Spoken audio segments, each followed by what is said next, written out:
은혜가 풍성하신 우리들의 아버지 하나님, 오늘 우리에게 이렇게 즐겁고 희망찬 주의 날을 허락하시고 이 거룩한 성전에서 감사의 예배를 드리게 해주셨음을 감사합니다.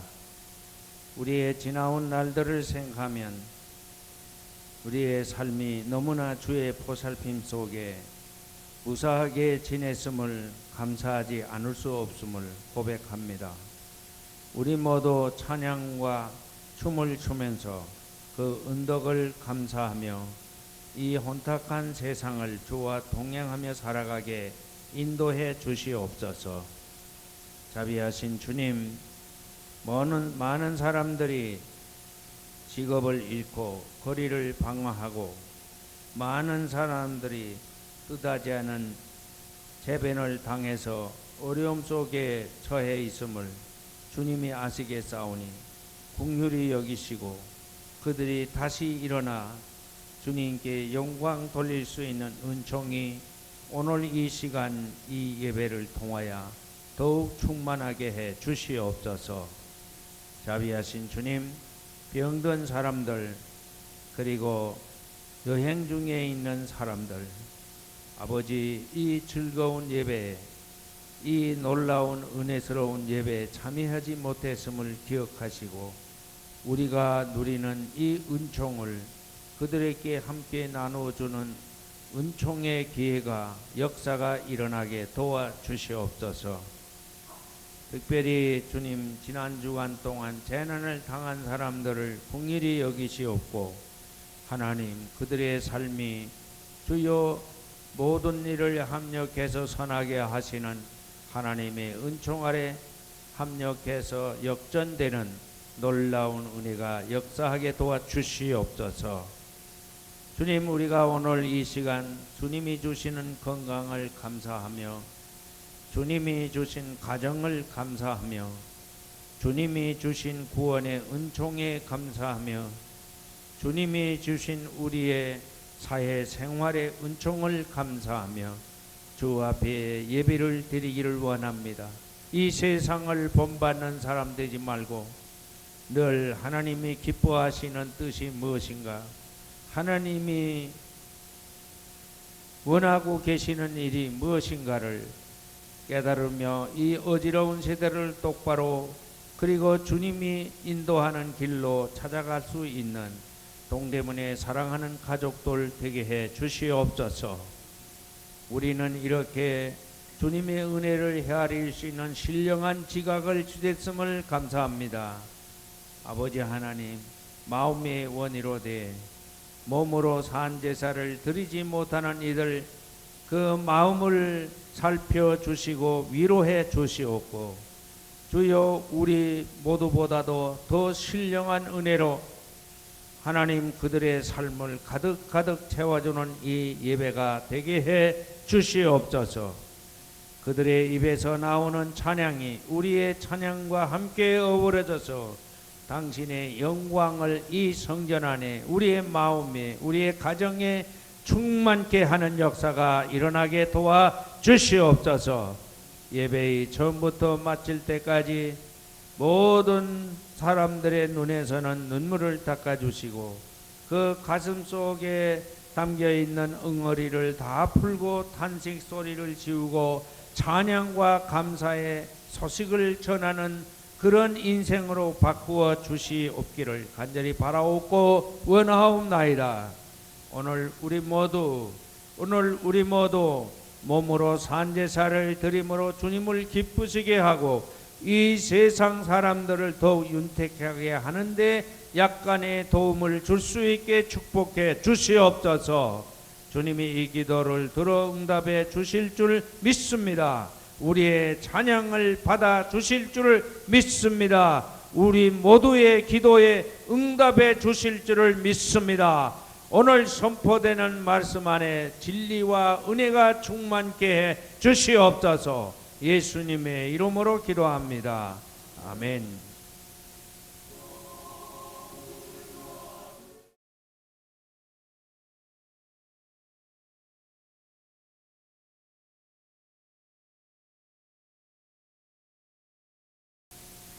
오늘 아침에 읽어드린 에베소 5장 17절에서 사도 바울은 우리에게 이렇게 권면했습니다.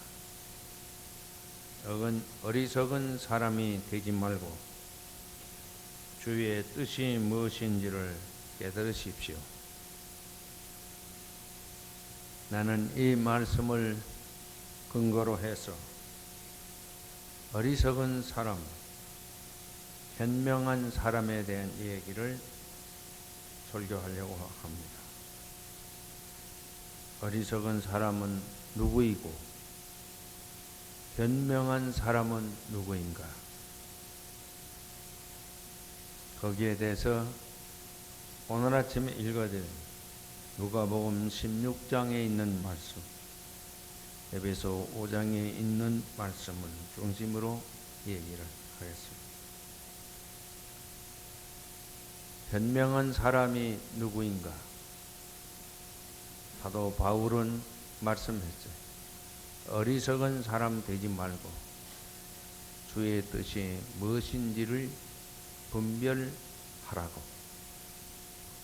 우리는 그리스도를 믿는 사람, 이 세상 행편대로 돌아가는 대로 사는 사람이 아니고 이 세상의 풍조를 본받는 사람이 아니라 그리스도를 따르는 사람들입니다.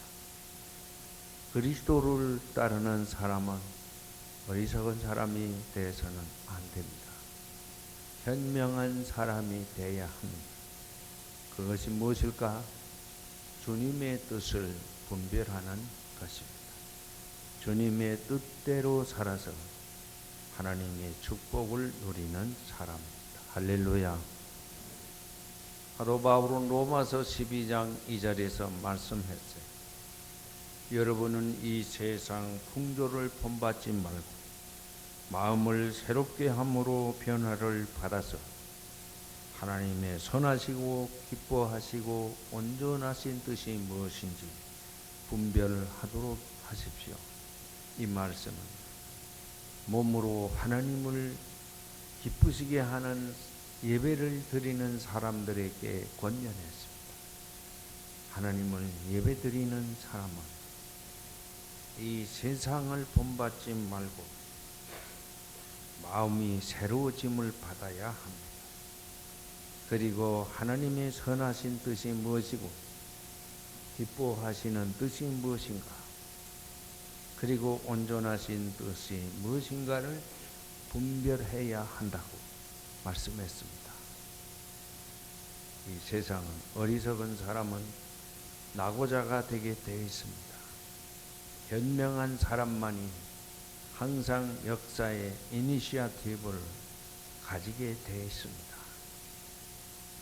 그리스도인은 그리스도인 나름대로의 현명하게 사는 방법이 있습니다. 목표가 있습니다. 그것은 주님의 뜻을 깨닫고 그대로 행하는 거기에 있습니다. 많은 사람들이 교회에는 다니지만은 여전히 세상 사람들과 같이 그들과 똑같은 방법으로 경쟁을 일삼고 몸부림을 칩니다.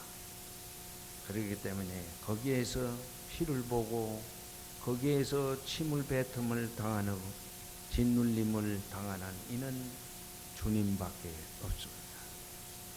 우리는 주님의 뜻이 무엇인지를 분별하고 그대로 살려고 할 때 주님이 우리의 행하는 일에 함께 동행하시고 그 어깨에 힘을 얹어 주십니다.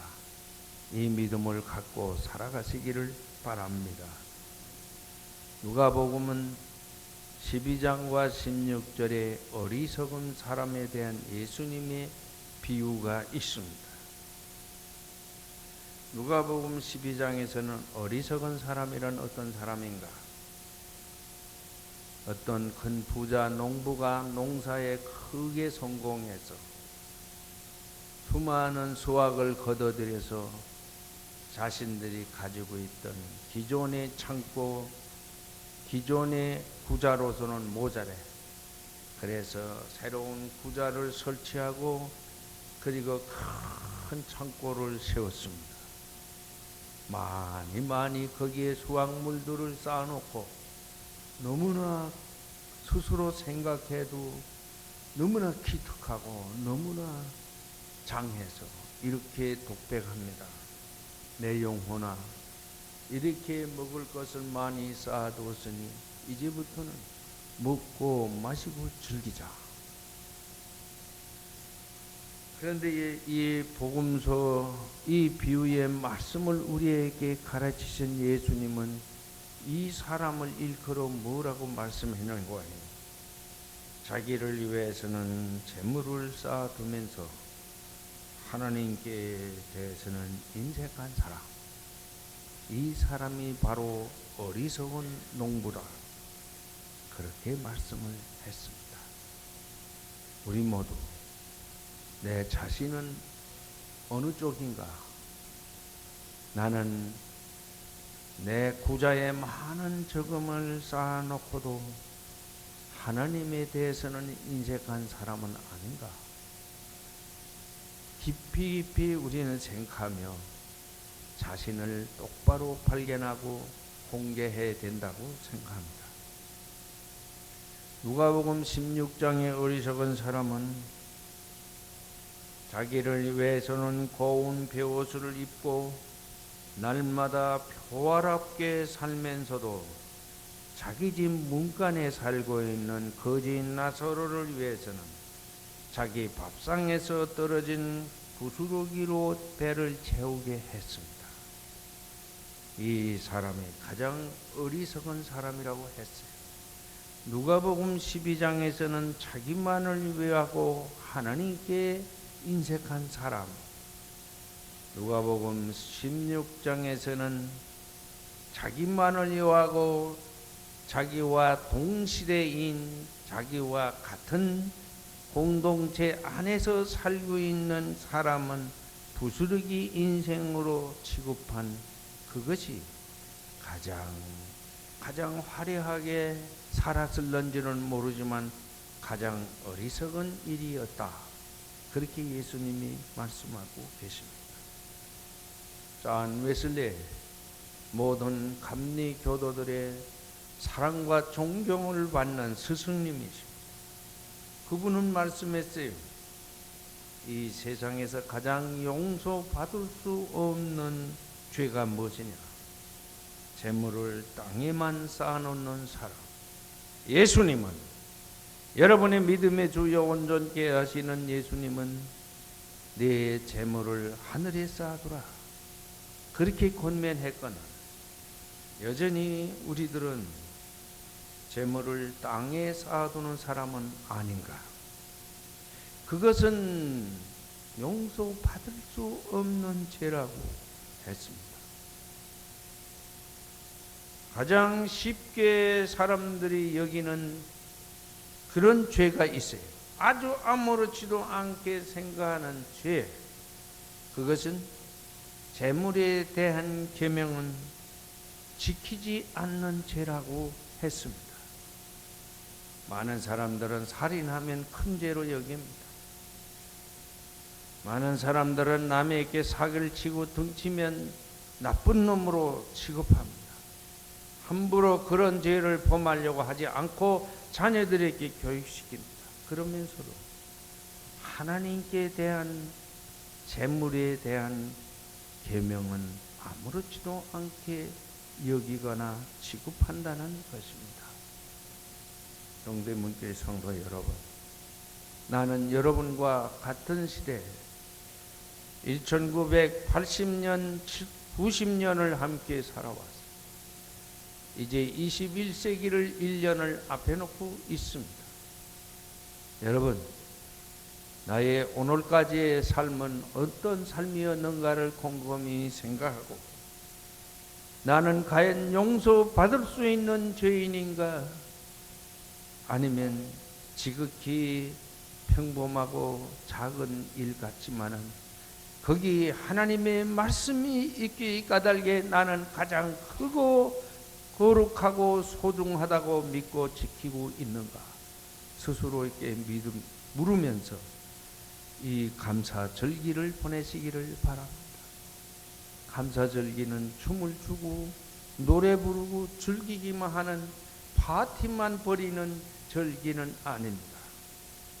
감사절기이기 때문에 우리의 지난날의 삶이 진심으로 하나님께 부여했는가, 진심으로 내 주변에 있는 나사로 같은 사람에 대해서 무관심하게 지내는가를 물으며 하나님 앞에 또 새로 지음을 받기를 사모하는 마음으로 살아야 한다고 믿습니다. 두 번째, 어리석은 사람은 어떤 사람인가? 죽음에 대한 준비가 없는 사람, 어리석은 사람이라고 누가복음 12장 16장은 우리에게 가르쳐주고 있습니다. 많은 사람이 높고 낮음이 없이 기하고 천함이 없이 누구나 다 가는 곳이 죽음이라는 곳인데, 그러면서도 사람은 그 죽음에 대해서 너무 이상하리만큼 준비가 없어요. 모두가 잘 살겠다고, 모두가 좀 한번 좀 멋지게 살아보겠다고 몸부림을 치고, 그래서 심지어 형제끼리도 경쟁을 벌이면서도 죽는 문제에 대해서는 아무런 생각도 없고 계획도 없고 준비도 없습니다. 여러분은 어떻습니까? 죽음에 대한 준비가 잘 되어 있습니까? 또 한 가지는 어떤 사람이 어리석은 사람인가? 죽으면 모든 것은 끝난다, 그렇게 생각하는 사람이 가장 어리석은 사람이라는 복음서는 우리에게 가르쳐주고 있습니다. 누가복음 16장의 부자, 12장의 그 부자는 그렇게 즐거운 희망에 부풀었다가 어느 날 밤 갑자기 죽었어. 죽음에 대한 대비는 하나도 하지 않은 채 그대로 죽어버렸어. 무로 돌아간 것입니다. 이 부자도 날마다 호의호식하며 호화롭게 인생을 구가했습니다. 그러다가 갑자기 죽어서 그대로 땅에 묻혔습니다. 그 땅은 물 한 방울이 아쉬운, 그래서 목이 가난 땅이야. 여러분, 우리 모두는 우리의 부모를 땅에 묻은 사람들입니다. 돌아가셨으니까 우리 조상들이 했던 방법대로 죽은 사람이니까 땅에 모두 묻어둡니다. 그런데 만일 그 아버지, 어머니, 그 사랑하는 아내, 남편이 가사 상태에 있는 사람이었다고 한번 상상해 봤을 때 그 사람을 묻어놓고 흙을 얹어 놓는다고 생각해 보세요. 그게 얼마나 고통스러운 일이겠는가.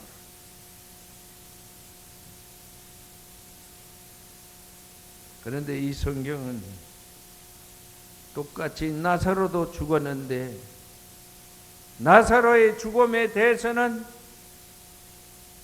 그저 죽어버렸다 이렇게만 말하지 아니하고 천사들의 인도함을 받아 아브라함의 품으로 갔다. 이 부자는 땅에 묻혀, 그리고 이 나사로는 천사들의 인도함을 받아 아브라함의 품에 갔다. 이 예수님 당시 유대인들은 하나님의 나라에 대한 신앙이 없었어요. 그런 개념조차도 없었습니다. 그렇기 때문에 예수님이 유대인들이 가장 복되고 가장 이상적인으로 생각했던 그분 아브라함의 품이라고 설명을 한 것입니다.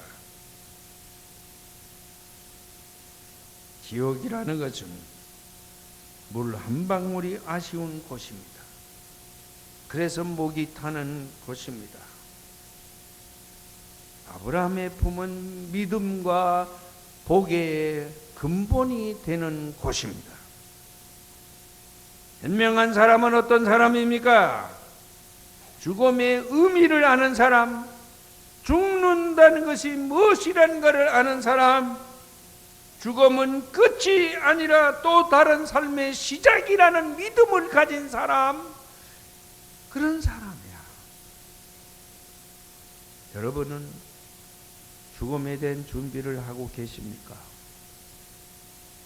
아니면 이 부자와 같이 엄벙덤벙 그날 생기는 대로 즐기다가 그저 갑자기 죽은 그런 사람이 속할 것입니까? 우리는 죽음에 대한 준비를 해야 합니다.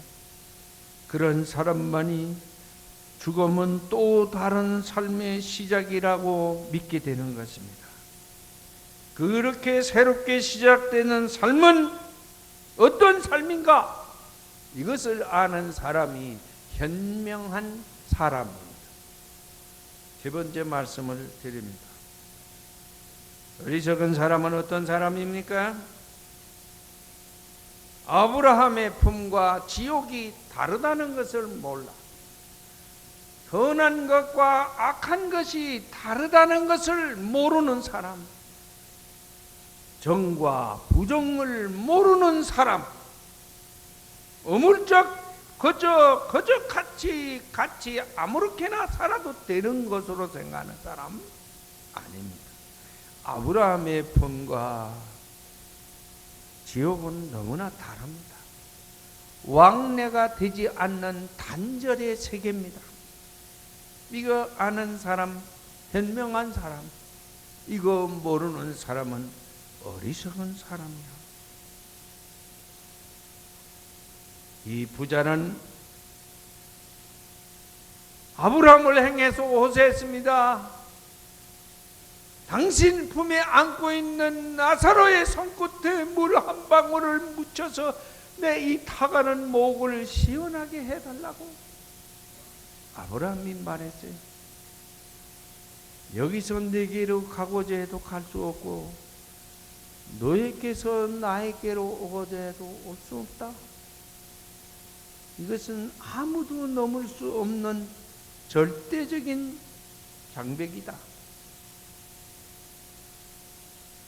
이 부자는 그렇다면 나사로를 다시 살려서 이 세상에 보내십시오. 저 세상에는 내 형제들이 5명이나 있는데 그들은 나와 같이 지옥에 오지 않게 해 주십시오. 아브라함이 말했습니다. 그들을 위해서는 모세와 예언자들이 있다. 모세와 예언자들에게 듣지 아니하면 비록 죽은 자가 다시 살아날지라도 그들은 해겠지 아니할 것이라고 했습니다. 모세와 선지자들은 오늘 우리가 가지고 있는 성경을 의미합니다. 성경을 읽고 성경에서 하나님의 말씀을 듣지 못한 사람은 죽은 자가 다시 살아난 초자연적인 사건이 일어난다 하더라도 순간적인 충격은 받지만은 사람 바로 되는 일은 없다는 것입니다. 동대문교회 사랑하는 성도 여러분, 여러분은 성경을 어떻게 대하고 계십니까? 진실로 성경을 읽을 때 거기에서 하나님의 말씀을 듣고 계십니까? 성경을 강론할 때 그 말씀을 듣고 하나님의 말씀을 듣고 계십니까? 성경에는 나를 위하여 구속의 제사로 바친 그리스도의 제사가 있습니다. 성경에는 내가 이 세상의 육신의 아들, 딸이 아니고 하나님의 아들, 딸이 되는 길이 있습니다. 성경에는 성신의 영감이 가득하여 나의 인생을 하나님의 교훈대로 인도해 주는 지혜가 있습니다. 성경에는 시와 신령한 노래가 있습니다. 그리고 성경에는 나의 미래를 내가 예측할 수 있는 놀라운 영감이 있습니다. 믿으시기를 바랍니다. 그래서 사도 바울은 우리에게 권면합니다. 그러므로 모든 일에 늘 우리 주 예수 그리스도의 이름으로 하나님 아버지께 감사를 드리십시오. 할렐루야. 이런 축복이 여러분께 길이 함께하기를 주의 이름으로 축원합니다.